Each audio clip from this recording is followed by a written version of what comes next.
आज जो कहानी मैं आपको बताने जा रही हूँ, शायद इससे मिलती जुलती कहानी आपने पहले सुन रखी हो, पढ़ रखी हो या किसी टीवी या मूवी के सीन में देख रखी होगी। लेकिन वह कहते हैं ना कि ओल्ड इज गोल्ड। चिंता मत कीजिए, मैंने इसे कॉपी नहीं किया है। हाँ, थोड़ा सा इंस्पायर जरूर हूँ। भले ही यह कहानी पुरानी है, लेकिन इसको मैं बिल्कुल नए अंदाज में आपको बताने जा रही हूँ। माँ की ममता पर लिखी ये कहानी पुरानी होते हुए भी जरूर आपके दिल में उतर जाएगी। यह कहानी 300 साल पहले की है। एक महिला को शादी के 12 साल हो गए थे, लेकिन उसे संतान सुख नहीं मिला था। बच्चे को पाने के लिए उस महिला ने न जाने क्या क्या उपाय किए थे। डॉक्टरों के पास गई थी, बाबा भक्तों के पास गई थी, जिसने जिस मंदिर, जिस मस्जिद, गुरुद्वारा या चर्च में जाने के लिए कहा उस हर जगह गई थी। जिस भगवान का नाम लेने के लिए कहा उस भगवान का नाम लिया था, और जितने उपाय या उपवास करने के लिए कहे सब किए। कहते हैं ना कि अगर दिल से और तन मन धन से कोई चीज चाहो तो मिल ही जाती है। इस महिला को भी उसकी तपस्या का वरदान उसके बेटे के रूप में मिल ही गया। 12 सालों की दुख, दर्द और पीड़ा अपने बेटे का चेहरा देखते ही सुख, खुशी और संतुष्टि में बदल गया। लेकिन अभी शायद उसकी तपस्या बाकी थी। शायद भगवान को अभी उसकी और परीक्षा लेनी थी। जब उसका बच्चा 1 वर्ष का हुआ तो एक दूसरी महिला ने उसका बच्चा चुरा लिया। सोचिए उस माँ की मन स्थिति क्या होगी, जिसने दुनिया में सबसे ज्यादा जिस बच्चे के लिए अपनी जिंदगी जी थी, उससे उसका बच्चा ही छीन गया। उसे ऐसा लगा जैसे किसी ने उसका बच्चा नहीं, उसके शरीर से उसकी आत्मा ही चुरा ली हो। उस दिन से उस माँ का जैसे खाना पीना, सोना सब छूट गया था। उसे ना भूख लगती, ना प्यास लगती, ना नींद आती। हार मान जाए वह माँ कैसी। अपने बच्चे को ढूंढने में उसने जमीन आसमान एक कर दिया, और आखिरकार उसने अपने बच्चे का पता लगा ही लिया।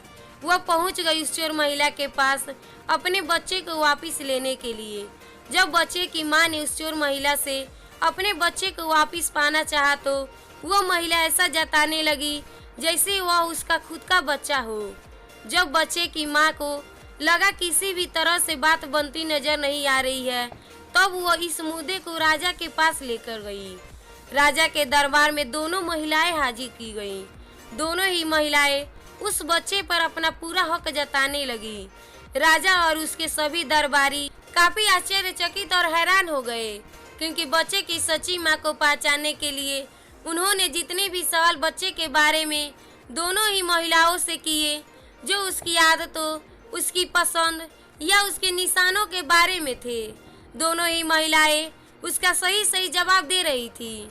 जब इस समस्या का समाधान निकलता नहीं नजर आ रहा था, तो राजा ने अपने खास और सबसे समझदार मंत्री से इसका निराकरण करने के लिए कहा।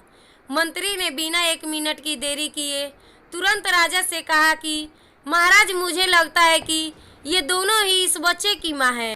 इन दोनों का ही उस बच्चे पर बराबर का हक है। अगर आपको न्याय ही करना है तो सबसे बेहतर तरीका यही होगा कि आप बच्चे के 2 टुकड़े कर दीजिए और एक टुकड़ा दोनों माओं को बांट दीजिए। मंत्री की ऐसी बात सुनकर राजा के साथ साथ दरबार में हाजिर सभी लोग उनकी तरफ आश्चर्य से देखने लगे।